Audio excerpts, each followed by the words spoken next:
नमस्कार शेतकरी बंधूंनो, मी ज्ञानेश्वर चिकणे। आज आहे 29 मे 2025। तर आपल्या राज्यामध्ये 3 दिवसापासून जास्त प्रमाणामध्ये पावसामध्ये वाढ झालेली आहे। त्यामध्ये जास्त प्रभावित जिल्हे नगर, नाशिक, छत्रपती संभाजीनगर आणि पुणे विभाग या जिल्ह्यामध्ये, बीडचा काही भाग, बीडमध्ये सुद्धा जोरदार स्वरूपामध्ये गेल्या 3 दिवसापासून पाऊस सुरू आहे। त्या पाठोपाठ परभणी जिल्ह्यामध्ये देखील पाऊस सुरूच आहे। परभणी जिल्ह्यामध्ये कमी अधिक प्रमाणामध्ये हे जिल्ह्यामध्ये आणि मुंबई, ठाणे, कोकण या भागामध्ये गेली 2-3 दिवसापासून सतत पाऊस सुरू आहे। पण ह्या पावसापासून आपले शेतकरी वैतागलेत अक्षरशः। पाऊस कधी बंद होईल ह्याचीच आता ते वाट पाहत आहेत। म्हणजे त्यांची आता तर आज दुपारच्या नंतर पुढील जिल्ह्यामध्ये सूर्यदर्शन होणार आहे। आणि सूर्यदर्शन झाल्याच्या नंतर मात्र रात्री पण ह्या भागामध्ये पावसाची शक्यता अत्यंत कमी आहे। जे आपले या जिल्ह्यातील पुढील जिल्ह्यामधील जे शेतकरी आपले वैतागले होते की पावसापासून कंटाळा आला, या 2-3 दिवसापासून सदर जोरदार वाहनी स्वरूपाचा पाऊस पडत आहे। ओढे, नाले, नद्याला मोठा पूर येत आहे आणि भीतीदायक विजेच्या कडकडासह पाऊस पडत आहे। त्यामुळे आपल्या शेतकऱ्यांचं मोठं पण नुकसान झालेलं आहे।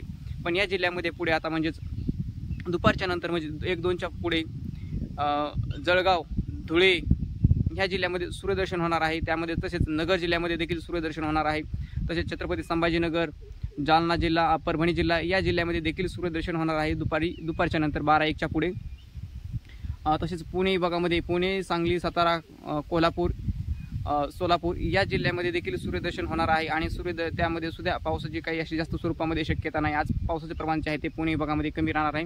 संध्याकाळी मात्र इथं पावसाची शक्यता आहे पुणे विभागामध्ये। मात्र नगर, नाशिक, धुळे, जळगाव या जिल्ह्यामध्ये संध्याकाळी पण अत्यंत कमी पावसाची शक्यता आहे। त्यामध्ये जरी पाऊस पडला तर तो क्षेत्राने कमी असेल व हलक्या स्वरूपाचा पाऊस पडण्याची शक्यता आहे।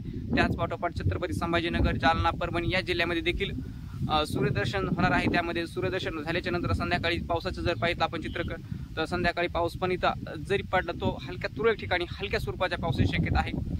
रात्री पाऊस पडला होता त्याच्यासारखा पाऊस आता या परभणी जिल्ह्यामध्ये देखील नाही। परभणी, छत्रपती संभाजीनगर आणि जालना जिल्ह्यामध्ये देखील नाही। मात्र फक्त पाऊस जे प्रमाण जे आहे शेतकऱ्यांनो, पावसाचं प्रमाण जे आहे अत्यंत कमी होणार आहे आजपासूनच। त्या पाठोपाठ अमरावतीकडचा विभाग आहे, त्यामध्ये बुलढाणा, अकोला या जिल्ह्यामध्ये देखील पावसाचं प्रमाण आहे अत्यंत कमी होणार आहे। रात्री अमरावती विभागामध्ये जोरदार मुसळधार स्वरूपाचा विजेच्या कडकडासह पाऊस पडला। तिथलचं सुद्धा वातावरण जे आहे ते म्हणजे दुपारच्या नंतर तिथं सुद्धा सूर्यदर्शन होणार आहे आणि पावसाचे प्रमाण जे आहे तिथले सुद्धा कमी होणार आहे। म्हणजे एकंदर जर पाहिलं तर आपल्या राज्याला दिलासादायक वातावरण इथून पुढे म्हणजे दुपारच्या नंतर सुरू होणार आहे व पुढे 2-3 दिवस पावसाचे जे आहे ते म्हणजे अत्यंत तुरळक ठिकाणी पावसाची शक्यता आहे। आणि अशाच प्रकारे आता पुढे 5-6 दिवस राज्यामध्ये पावसाचं प्रमाण जे अत्यंत कमी होणार आहे। तुरळक ठिकाणीच हलक्या स्वरूपाच्या पावसाची शक्यता आहे ह्या जिल्ह्यामध्ये। पण उर्वरित जिल्हे आहेत ते खालचे पूर्वेचे जिल्हे, त्यामध्ये या पुढील 2 ते 3 दिवसामध्ये लातूर, धाराशिव, नांदेड आणि नागपूर विभाग ह्या विभागामध्ये मात्र पाऊस मात्र सुरूच राहील। पण तिथे पण पावसाचं प्रमाण कमी होईल। पण नागपूर विभागामध्ये मात्र पावसाचं प्रमाण थोड्याफार प्रमाणामध्ये वाढलं जाईल। त्यामध्ये गडचिरोली, गोंदिया या जिल्ह्यामध्ये मात्र मुसळधार स्वरूपाचा पावसाची शक्यता आहे या 2 दिवसामध्ये, आज आणि उद्या। तर हा झाला आपला अंदाज। तर माऊली चिकणे हा अंदाज आहे। यूट्यूब चॅनलला तुम्ही सबस्क्राईब करायला विसरू नका, लाईक करायला विसरू नका। धन्यवाद।